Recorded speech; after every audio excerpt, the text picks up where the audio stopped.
ભાવનગર શહેરમાં લાખોના ખર્ચે butterfly garden તૈયાર તો થઈ ગયા, પરંતુ હવે તેના પાર્કિંગમાં ખોદકામ શરૂ કરાતા વિવાદ સર્જાયો। પહેલા પાર્કિંગ બનાવ્યું અને હવે પાણીની લાઈન નાખવા માટે તે ખોદકામમાં આવતા વિરોધ પક્ષે સત્તા પક્ષ પર જનતાના ટેક્સના પૈસા વેડફવાનો ગંભીર આક્ષેપ કર્યો છે। જોઈએ આ ખાસ રિપોર્ટ।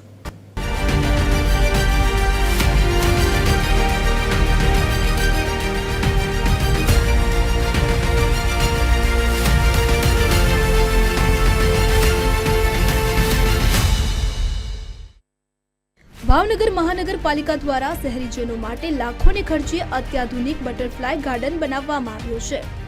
ગાર્ડન હજુ તો પૂરો થયો ત્યાં જ તેના પાર્કિંગ વિસ્તારમાં જેસીબી ફરતા થયા છે। નવા બનેલા પાર્કિંગમાં પાણીની લાઈન નાખવા માટે ફરીથી તોડફોડ શરૂ કરવામાં આવી છે। સ્થાનિકોનો આક્ષેપ છે કે જો ગાર્ડન બનતી વખતે જ પાણીની લાઈનનું આયોજન કર્યું હોત તો આજે આ નવું માળખું તોડવાની જરૂર ન પડત। ભાવનગર મહાનગરપાલિકામાં ભારતીય જનતા પાર્ટીનું શાસન છે ત્યારથી પહેલા લખો અને પછી ભૂસો આ જ પદ્ધતિ ચાલી રહી છે। અત્યારે જ્યારે બ્લોક અને બટરફ્લાય ગાર્ડનનું કર્યું ત્યારે પાણીની પાઇપલાઇન ન સાંભળી કે અત્યારે નવા બ્લોક નાખેલા બ્લોક તોડી અને પાણીની પાઇપલાઇન નાખો છો। એટલે ભાવનગરની જનતાના જે ટેક્સના પૈસા છે તમારા ખીચાના પૈસા નથી। તમે ભાવનગરની જનતાના ટેક્સના પૈસાનો દુરુપયોગ વારંવાર શું કામ કરો છો અને વારંવાર આવો ઉપયોગ કરીને તમે પ્રજા સાથે દ્રોહ કરો છો? આવું સ્પષ્ટ મારું માનવું છે। તો તમારે પેલા આયોજન તમારી પાસે નથી, આયોજનની ટીમ નથી। એક તરફ મહાનગરપાલિકા શહેરમાં અનેક જગ્યાએ પેવર અને આરસીસી રોડ બનાવી રહી છે, તો બીજી તરફ તે જ રોડને વારંવાર ખોદીને જનતાના પરસેવાની કમાણી ધૂળમાં મેળવી રહી છે। બટરફ્લાય ગાર્ડન જેવો ડ્રીમ પ્રોજેક્ટ પણ હવે મહાનગરપાલિકાના અણધણ આયોજનનો ભોગ બન્યો છે। ખૂબ સારા બાગ બગીચા અત્યારે તંત્ર દ્વારા ડેવલપ કરવામાં આવ્યા છે, પણ દુઃખ સાથે કહેવું પડે કે કોઈ પણ આયોજન વગર તમે જુઓ તો આપણી સામે હમણાં જ એક બે દાખલા હતા કે તોડી નાખવામાં આવ્યા, પાછા નવેસરથી એને ડેવલપ કરવામાં આવ્યા। એવી જ રીતે બોતળનું જે બટરફ્લાય ગાર્ડન છે તે હમણાં જ તે તાજેતરમાં બનાવવામાં આવ્યું છે, ખૂબ સારું બનાવ્યું, પણ એક અંધળ વહીવટના કારણે અત્યારે પાણીની લાઈન નાખવાના હોવાથી એને પાછો એકદમ તોડી નાખવામાં આવ્યું છે।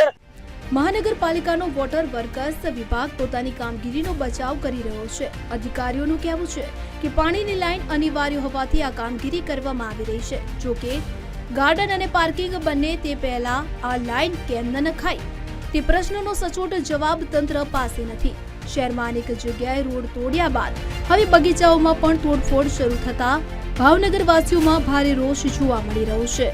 ભાવનગર મહાનગરપાલિકા દ્વારા હાલમાં જે બોરતળાવની બાજુમાં આવેલા બટરફ્લાય પાર્ક છે, બટરફ્લાય ગાર્ડન, તેની બાજુમાં એક ઘણો જૂનો વર્ષો જૂનો કૂવો આવેલો છે। આ કૂવામાંથી મહાનગરપાલિકા દ્વારા બોરતળાવનું પાણી પમ્પિંગથી તખતેશ્વર ફિલ્ટર પર લઈ શકાય તેવા એક આયોજનના ભાગરૂપે તાજેતરમાં આ કામગીરી હાથ ધરવામાં આવેલી હતી, જે લગભગ 2.5 કરોડ રૂપિયાના ખર્ચે હાલમાં આ પમ્પિંગ મશીનરી ત્યાં ઇન્સ્ટોલ કરી અને આ પાઇપલાઇન લેઇંગ કરવાનું અને તેને હયાત ક્ષેત્રની લાઇન સાથે જોબ આપવાનું કામ હાલ શરૂ કરવામાં આવેલું છે। ભાવનગર મહાનગરપાલિકાની આ કાર્યશૈલી અત્યારે ચર્ચાનું કેન્દ્ર બની છે। શું સત્તાધીશો જનતાના નાણાંનો આ રીતે થતો બગાડ અટકાવશે ખરા, કે પછી આ જ રીતે આયોજન વગરની ખોદકામની પ્રક્રિયા ચાલુ રહેશે? તે તો જોવું રહ્યું। અલ્પેશ ડાભી, TV 13 ગુજરાતી, ભાવનગર।